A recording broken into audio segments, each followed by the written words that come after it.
time I saw Nate, he was the defensive end on the JV football game. And I was just watching the game, and the quarterback for the other team came back and threw a pass. And Nate was at the defensive end. He just jumped up and snatched it out the air. Awesome. I can't say, I said, holy. Holy cow. Yeah, holy cow. But I said, I can't believe this. I said, who is this? Well, they told me who it was. And man, oh man. Yeah, those were good old days. Yeah, I was involved in helping coach football at that time also, and those coaches often wondered what kind of wide receiver he would be. We knew he'd be a good one, but how good with back then you didn't see too many 6'4" wide receivers in high school football, and especially add on to that the leaping ability he has and the good hand-eye coordination he had. He ran the risk of being injured, but he could have been a heck of a football player if he had pursued that also. Well, you know, he's a great sprinter. Most people don't realize that. I made him sprint. Before he set the record for the state championship in the high, he had to run a 200 meters. And the 440 relay. Yeah, I ran the 440 relay 440 relay, yeah. And we was in the state, we was in competition a lot during those times. Yeah. He was a kid you warmed up. Yeah. Well, needless to say, Nate was a phenomenal athlete. Not just a basketball player, track and field athlete. And God the glory. Yeah, and then also and this is something you shared with me, Coach, that Nate Davis is one of the kindest people I ever met. Yeah. So he's just not just a phenomenal athlete, just a phenomenal human being, and caring, and cared about his teammates, and I'm glad that Coach Evans shared because I never, of course, heard that in terms of how receptive he was. A lot of really great athletes, but never really utilize and maximize their talent, their great gifts that they had. So this is the thing that I'm as proud of. And of course, I came in, of course, I was at Eau Claire too. And my thing about Nate was watching him. You know, watching him from the stage bleachers sometimes, and y'all have already talked about how he could block shots. That was the main thing that I remember, because he's throwing balls all the way up into the bleachers, you know, blocking shots right and left. So that was one of the things. And of course, Frank Wise was on not the senior year team, but I guess I don't He'd know. have been on Nate's senior. He'd have been the senior Nate's sophomore year. Sophomore year, right. Well, I had a opportunity to watch quite a few games at his sophomore season, and this is what I always remember.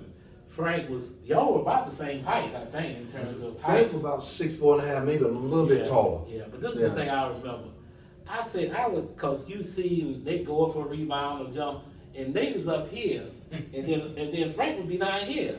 So I said, well, I just thought Frank couldn't jump. I said, maybe Frank, I knew he'd elevated himself, but I just didn't think, and Frank was probably an average leaper. You know, he wasn't no guy who jumped out of the gym. But I just never was just the optics of it, watching him, and he's up here, and everybody else is down here. Right. And I remember the same dynamic when you were at Carolina, and they had, you remember Tom Boswell that came and played with me? Transferred in from state. Transferred with Coach Joe. Right.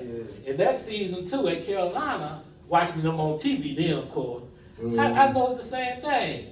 Nate's up here, Boswell down here. Now Alex could jump, Flick could jump too. Yeah, Flick so it wasn't that could much, you know, both of them, and of course he's taller than Joe up there, up there together. But I said about Boswell, it was like I seen like Frank White, like he couldn't even jump at all, and he probably was a decent leaper for his size and that type of thing. But you know, I talked to Alex English this morning. Okay. And Alex told his story. Said we were at practice one day, and said Nate said, "Can y'all touch the square, top of the square?" I said, "Yeah." So he took back. He went back and took 2 steps and jumped up and touched. And Alex, he did the same thing. And so Nate said, "No, I'm not talking about like that. I'm talking just stand on the back and jumping up and do it." I said, "Did you do it?" He said, "Went above the square." This vertical jump. From the vertical. Yeah, my Man, vertical oh, jump man, was good. yeah. Inside, there's Nate's head, there's everybody else. Yeah. You see that score? Look at that score. Look at the score. Go back at that. Look at the score, Beth. I saw that. I must have been 58 to 16. Looking at here, Yeah. looking at everybody, I mean, we're talking about three Wow, feet yeah. difference. Yeah. In a way. That's something. Wow, That's Greatly. I hadn't seen. That's amazing. God bless me to have a good and great talent.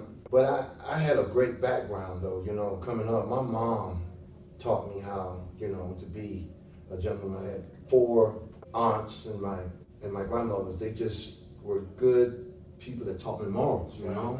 Taught me how to respect my elders, how to be a man, and my dad taught me a lot also, and how to be consistent working. Right. When you do something, do it and do it right and do it forever. Right. Because my father worked for Rice Music House over 45 years. Yeah. And he only had maybe 1 or 2 jobs in his whole life, but that means he had consistent. Right. So that consistent came from him, True. teaching me how to work, teaching me how to be a man. But my mother gave me the love and gave me that how to love people.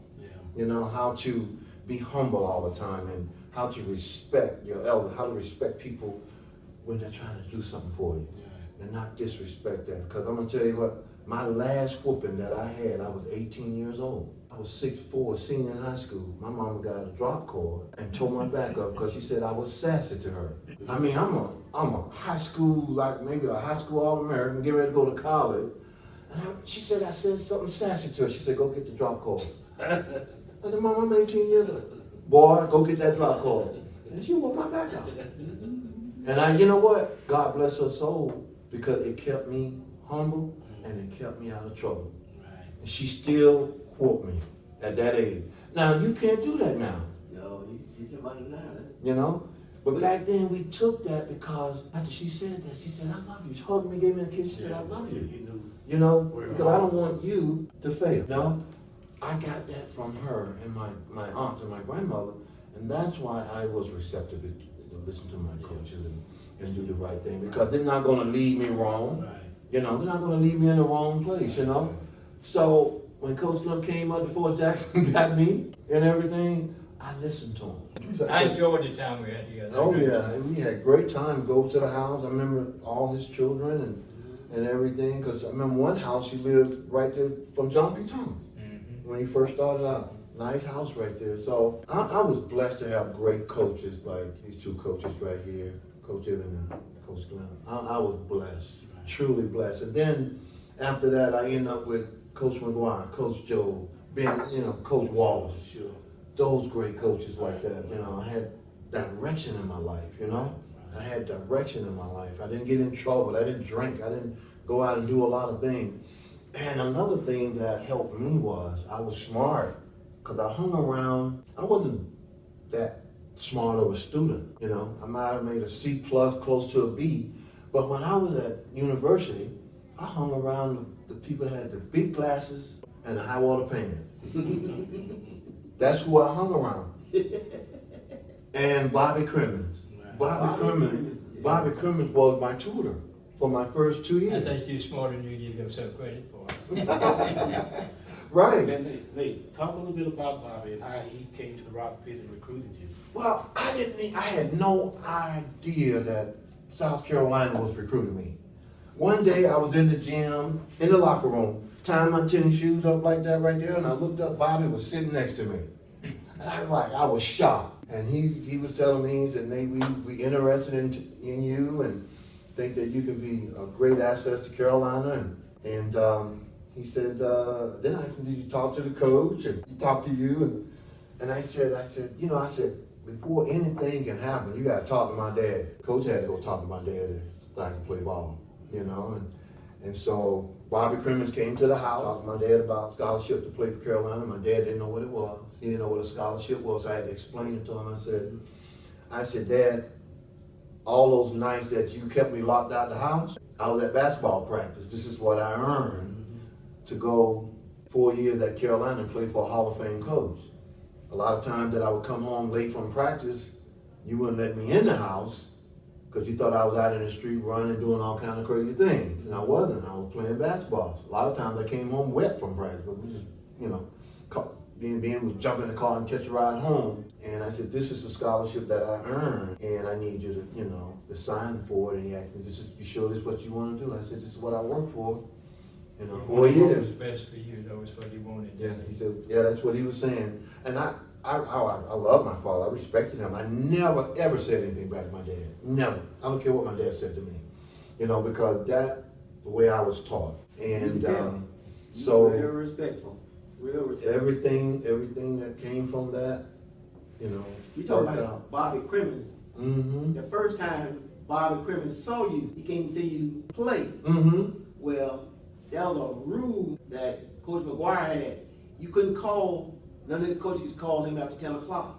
He saw you, he called Coach McGuire. I didn't know that. Yeah, he said, holy, you gotta come see this.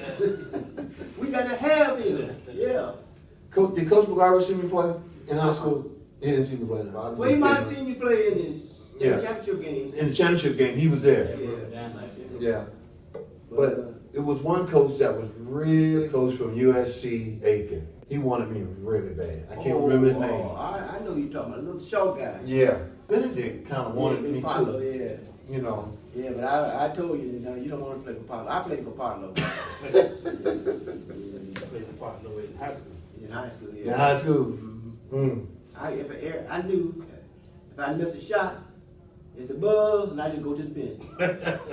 That's the kind of, that's what I can miss a shot.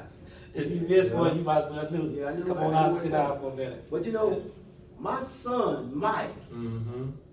became a Nate Davis fan. And we played somebody, there was a guy named Ken Berger. You remember Ken Berger? I remember that name. He For was right up right. in the state. Yeah. Mhm. Yeah. He came out, he said, he was just talking, he said, boy, that Nate Davis is pretty good. I said, pretty good?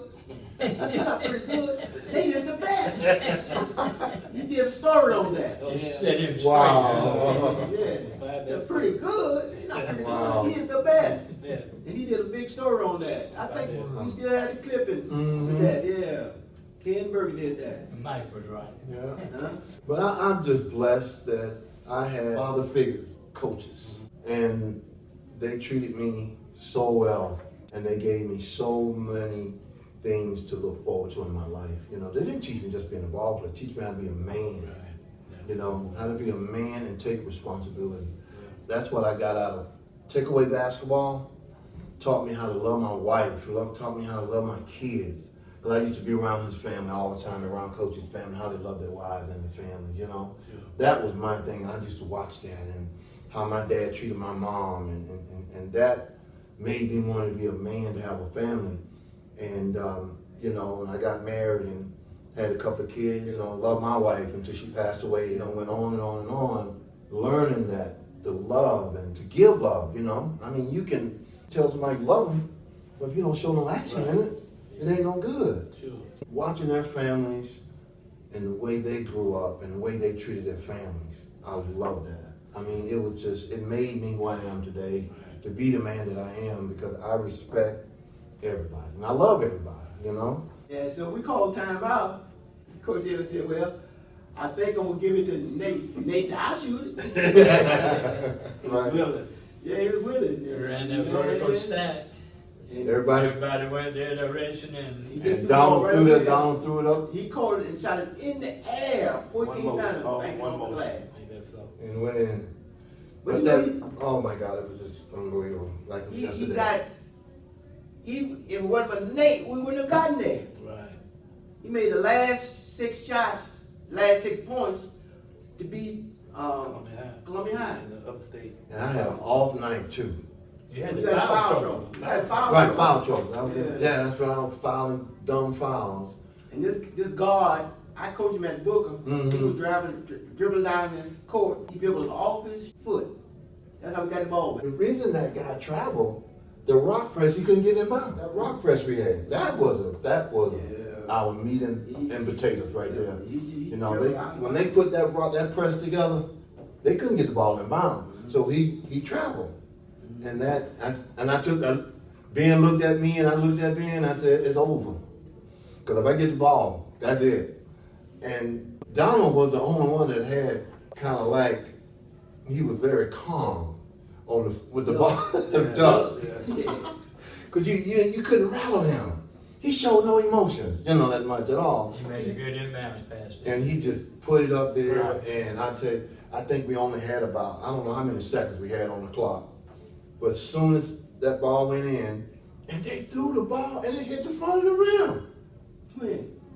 Middleton. Middleton. They got the ball over midcourt and shot. It bounced off the backboard. Bounced off the backboard. Yeah. I'm like, oh my goodness.